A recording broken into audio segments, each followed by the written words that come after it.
السلام عليكم ورحمة الله وبركاته. الحمد لله رب العالمين، والصلاة والسلام على نبينا محمد وعلى آله وأصحابه أجمعين، أما بعد. Nasima kutunda kulu Allah subhanahu wa ta'ala butundi nasengi kimya na bubuto ya Allah ezala likolo ya ntoma wa biso Muhammad sallallahu alayhi wa sallam, ezala likolo ya famille na ye, ezala likolo ya bakompagnon na ye, pe ezala likolo ya bainyoso oyo balandi nzela esemba kino mokolo ya suka wa ba'd. Pe nasima na yango bienvenue bandeko na troisième assise na biso ya katikati ya mois ya Ramadan. Inch'Allah na mokolo alelo toko continuer na mai oto bandaki na yango na mokolo ya lobi. Mai yango ezali tozolobela mai oyo soki mutu asali yango na moi ya Ramadan ye karim na ye ezali kobeba. Mai yango na assise na biso oyo elekaki pona rappel tolobaki parmi mai oyo ebebisaka karim ezali ya liboso mutu soka sangani na mwasi na ye na moi ya Ramadan karim na bango ebebi na mokolo wana ikisengela na bango bafuta yango mokolo mususu.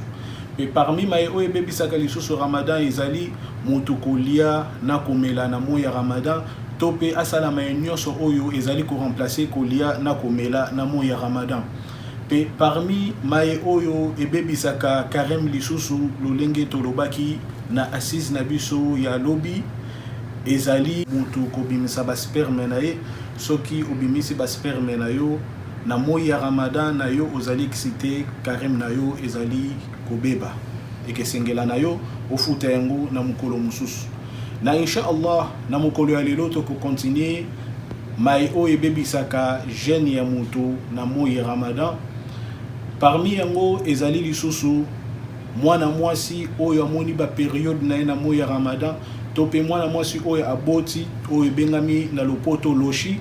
Soki mwana mwasi amoni ba periode na ye na moi ya Ramadan karim na ye ebebi ye ekosengela na ye afuta yango après Ramadan. Soki Ramadan eleki akokonte mikolo oyo ye asalaki jeune te akosala yango lolenge Allah subhanahu wa ta'ala aybisi biso na Coran.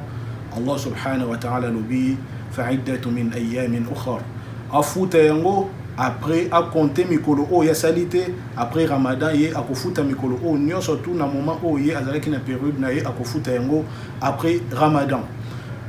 Pe moi de lolenge moko na mwasi oyo aboti to pe o amoni loshi na ye na Ramadan ye akosala karem te pe après Ramadan akokonte mikolo o nyonso vandaki na ye akofuta mikolo ya Ramadan mais akofuta ba swalate ba prière nyonso wana ye akofuta yango te.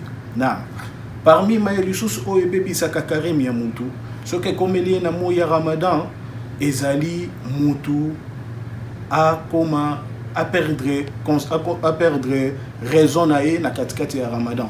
Soki mutu akomi liboma to pe azwi liboma a perdre raison na ye na moi ya Ramadan ye karim na ye pe ezali na kobeba lolenge prophète Muhammad sallallahu alayhi wa sallam ebisi biso alobi rufi al aqlam an thalath, babiki oyo komaka misala ya mutu ya malamu na oyo koma misala ya mutu ya mabe ezali kotelema parmi trois personnes wana au prophète Muhammad sallallahu alayhi wa sallam.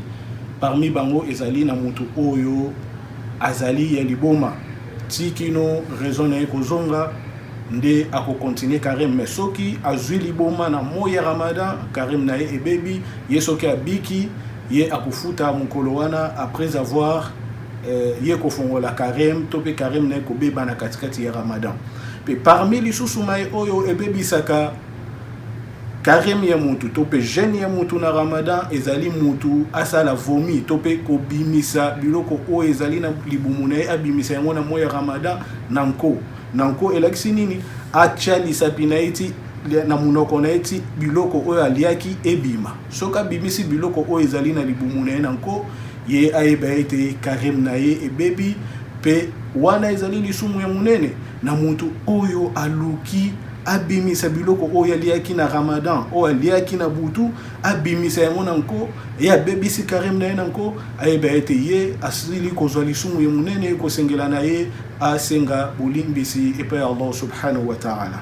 Parmi mai o lisusu ebebisaka Ramadan ezali mutu kosala hijama. Hijama ezali oyo babengaka médecine prophétique oyo moto abimisaka makila na nzoto na ye. Soko bimisi makila ya quantité ebele na nzoto na yo na mois ya Ramadan, yeba ete carême na yo pe ezali kobeba ekosengela na yo ofuta yango après Ramadan.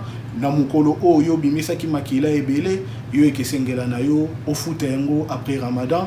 Na oyo nde ezali maye oyo soki ekomeli mutu na mois ya Ramadan, jeûne ya jour wana ezali kobeba.